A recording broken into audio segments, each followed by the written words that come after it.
Hello all, this is Sandeep Anand with Sand Compounding. Let me introduce you to a great American investor venture capitalist, Peter Thiel. Peter Thiel is also an author and entrepreneur. He has written a great book called 0 to 1, which has powerful insights into the startup world, private equity, how to invest in the private equity space. He has done a lot of investments in private equity space. He has founded PayPal, which has defined a new era of payments world in the social commerce and online secure payments. PayPal has become a $110 billion worth company today and has ventured into multiple arenas of businesses like Zoom for money transfer. They are now ventured into lending to small businesses and medium businesses in the United States.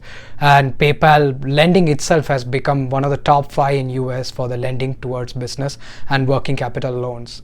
And Peter Thiel has a lot of investing insights done in his book 0 to 1.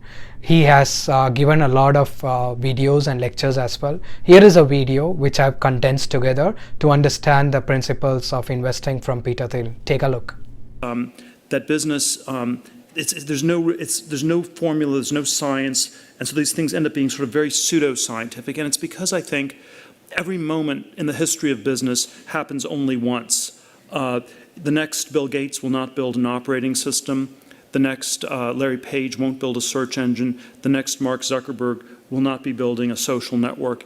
If you are copying these people, you're in some sense not learning from them.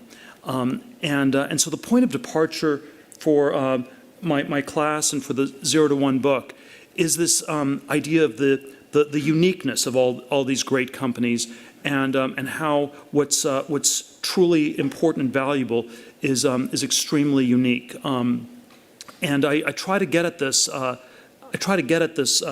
Through sort of a series of contrarian kinds of questions. One sort of question is always like, what great business is nobody building? There's a more intellectual version of it, which I always like to ask as an interview question, and it's, tell me something that's true that almost nobody agrees with you on.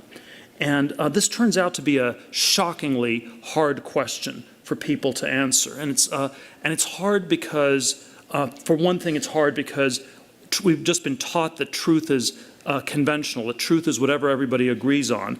And so coming up with something new that people don't already agree on puts us in a very uncomfortable sort of a place. It sounds like it's really hard to do this. And so you have to be really, really brilliant.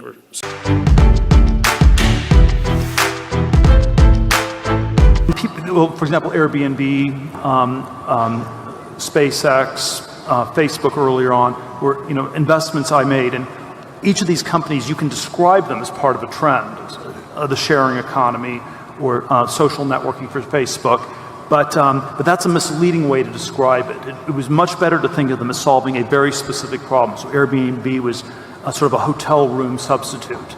It's not the sharing economy abstraction, it's the hotel room substitute. It's the only company that's doing that on a worldwide scale, and that makes it a one-of-a-kind company. Facebook somehow figured out real identity. There were a lot of people doing social networking in one form or another.